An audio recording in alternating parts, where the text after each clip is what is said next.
बिस्मिल्लाहिर्रहमानिर्रहीम। अस्सलाम वालेकुम स्टूडेंट्स। फर्स्ट ईयर आपके बायोलॉजी के चैप्टर नंबर 6 का लेक्चर नंबर 12 है और आज आपका टॉपिक है the use and miss use of antibiotics. ठीक है कि एंटीबायोटिक्स का हम यूज़ कहाँ कहाँ पे करते हैं, फिर एंटीबायोटिक्स का जब यूज़ करते हैं तो कौन से एडवर्स इफ़ेक्ट आ सकते हैं और बाज़ औक़ात हम इनका गलत इस्तेमाल भी करते हैं। तो यही आपका टॉपिक है कि इनका यूज़ देखना है और इनका मिस यूज़ देखना है।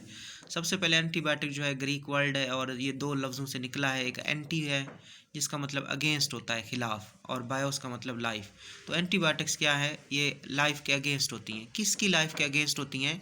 बैक्टीरिया की लाइफ के अगेंस्ट होती हैं। जो एंटीबायोटिक्स है ये बैक्टीरिया की जो बीमारी होती है उसके इलाज के लिए इस्तेमाल होती हैं। ठीक है, सो ये डेफिनेशन देखें एंटीबायोटिक्स की। Chemotherapeutic chemical substances which are used in the treatment of infectious diseases. ठीक है, मैंने लिख दिया है बैक्टीरियल, आप भी लिख सकते हो। ठीक है बेटा, कि ये कीमोथेरापेटिक केमिकल सब्सटेंसेस होते हैं जो कि इन्फेक्शियस डिजीज़ के इलाज के लिए इस्तेमाल होते हैं। कौन सी इन्फेक्शियस डिजीज़? वो इन्फेक्शियस डिजीज़ जिसकी वजह बैक्टीरिया होते हैं। ठीक है, और ये जो एंटीबायोटिक्स होती हैं ये अब कहाँ से बनती हैं, कौन इनको बनाता है? ठीक है, the antibiotics are synthesized and secreted. Antibiotics are synthesized and secreted by certain bacteria. एक तो देखो इनको बैक्टीरिया बनाते हैं। ठीक है, बैक्टीरिया से सिंथेसाइज होती हैं, फिर बैक्टीरिया इनको सिक्रीट करते हैं और आगे इस्तेमाल भी बैक्टीरिया के अगेंस्ट होती हैं। Synthesize and secreted by certain bacteria, उसके बाद एक्टिनोमाइसिटीज और फंजाई, इनसे आप इनको बना सकते हैं। और चौथे नंबर पे लेबॉरेटरी के अंदर भी आप इनको बना सकते हैं। ठीक है, ये इनका सोर्स पूछा जाएगा, ये कहाँ कहाँ से बन सकती हैं। So they are synthesized and secreted by certain bacteria, then actinomycetes, and then fungi. Today, some antibiotics are synthesized in the laboratory. However, their origins are living cells. कुछ एंटीबायोटिक्स को आजकल हम लेबॉरेटरी में भी बना रहे हैं। हाँ, इनका जो ओरिजिन है वो जानदारों के सेल्स ही होते हैं। आगे चलते हैं। To determine the drug of choice. एक बीमारी है तो हम वहाँ पे डिटरमाइन करना चाहते हैं कि यार इस बीमारी में कौन सी दवा सबसे बेस्ट होगी। So to determine the drug of choice we should see the mode of action of that drug. कि उसके लिए हमें सबसे पहले उस दवाई का जो तरीक़ाकार है कि वो काम कैसे करती है, उसका मैकेनिज़्म ऑफ एक्शन क्या है, वो हमें देखना पड़ेगा। और उसके जो पॉसिबल एडवर्स इफ़ेक्ट्स होते हैं इंसान के अंदर वो भी देखने पड़ेंगे। ठीक है बेटा, कि एक दवाई है वो आप चाह रहे हो कि ये दवाई मतलब किस बीमारी में इस्तेमाल कर सकते हैं हम, तो या किसी बीमारी की ड्रग ऑफ चॉइस कि बहुत सारी बीमारियां होती हैं तो उनमें एक दवाई सबसे अच्छी होती है। हम कहते हैं ये दवाई सबसे बेस्ट है तो सबसे पहले ये दवाई इस्तेमाल करो, तो उसको कहते हैं हम drug of choice for a particular disease. तो उसका तयन करने के लिए, उसका फ़ैसला करने के लिए आप मुख्तलिफ़ चीज़ें देखते हो। पहले आप उस दवाई का मोड ऑफ एक्शन देख लेते हो कि ये दवाई जो हम बीमारी में देंगे ये बीमारी में किस तरह काम करेगी, इसके काम करने का तरीका क्या होगा। अगर ठीक है काम करेगी और उसके बाद एडवर्स इफ़ेक्ट क्या होंगे। जो भी दवाई होती है उसके कोई ना कोई एडवर्स इफ़ेक्ट भी होते हैं। ठीक है, तो उसके पॉसिबल एडवर्स इफ़ेक्ट क्या होंगे इंसान के अंदर, ये दो चीज़ें देखते हैं और फिर डिसाइड करते हैं कि फ़लाँ बीमारी के लिए कौन सी दवा सबसे बेस्ट है। ये आपने क्लियर किया। तो आजकल क्या किया जा रहा है, massive quantities of antibiotics are being prepared and used. Massive का मतलब होता है बहुत ज़्यादा। ठीक है, बहुत ज़्यादा मिकदार में एंटीबायोटिक्स तैयार की जा रही हैं और फिर उनका बेटा इस्तेमाल किया जा रहा है। तो इससे क्या हो रहा है, जब बहुत ज़्यादा एंटीबायोटिक्स तैयार हो रही हैं, उनका इस्तेमाल हो रहा है, उससे क्या हो रहा है, wide spread problems of drug resistance in micro organism, कि बहुत बड़ी तादाद में माइक्रो ऑर्गेनिज्म के अंदर, माइक्रो ऑर्गेनिज्म से मुराद आपने बैक्टीरिया लेना है, उनके अंदर क्या आ रही है, इन दवाइयों के खिलाफ रेजिस्टेंस पैदा हो रही है। और उसका रिजल्ट क्या निकलेगा, increasing resistance against disease treatment, जिससे बीमारियों के इलाज में मुज़ाहमत आ रही है, बीमारियों का इलाज मुश्किल हो गया है, बीमारियां ठीक नहीं हो रही। तो क्या सीखा आपने यहाँ पे, आपने कहा बड़ी मिकदार में एंटीबायोटिक्स बनाई जा रही हैं और फिर उनका इस्तेमाल किया जा रहा है, जिसकी वजह से माइक्रो ऑर्गेनिज्म के अंदर रेजिस्टेंस आ रही है और बीमारियों का इलाज मुश्किल होता जा रहा है। Misused antibiotics can interact with human metabolism.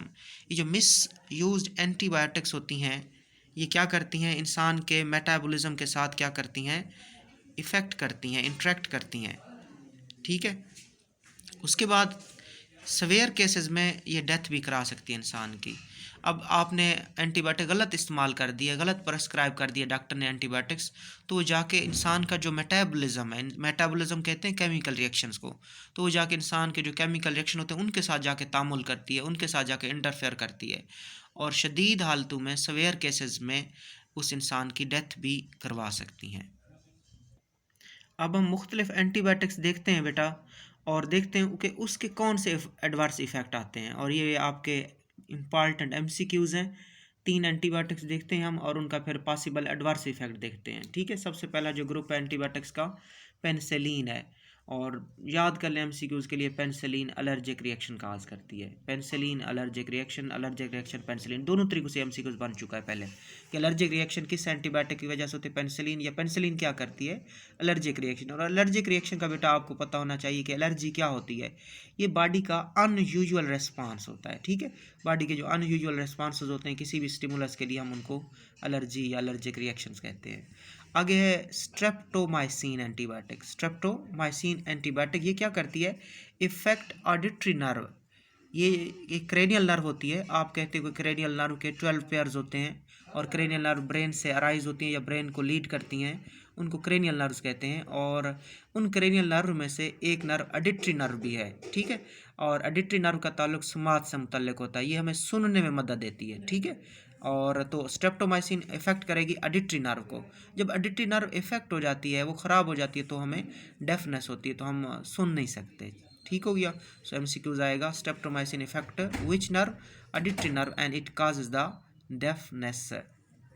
Then है tetracycline and related compound. Tetracycline and related compound antibiotic है, क्या करती है, आपने इसको मैट्रिक में भी देखा था कि आपने इसको छोटे बच्चों में इस्तेमाल नहीं करना क्योंकि ये दांतों को मुतासर करती है। तो यही बात कि tetracycline and related compound they causes permanent discoloration of the teeth in the young children. तो ये एमसीक्यूज आपने याद करने, टेट्रासाइक्लिन जब आ जाए तो आपने permanent discoloration of the teeth करनी है इन द यंग चिल्ड्रन, ठीक हो गया। ये 3 आपके इंपॉर्टेंट एमसीक्यूज हैं। आगे इंफॉर्मेशन है उसको देख लेते हैं बेटा, कि the use antibiotic as prescribe by the physician. Antibiotic आपने कभी खुद से इस्तेमाल नहीं करनी, जैसा फिजिशियन कह दे, जिस तरह डॉक्टर्स कह दें, हमने वैसे ही इनको इस्तेमाल करना है। So use antibiotics as prescribe by the physician.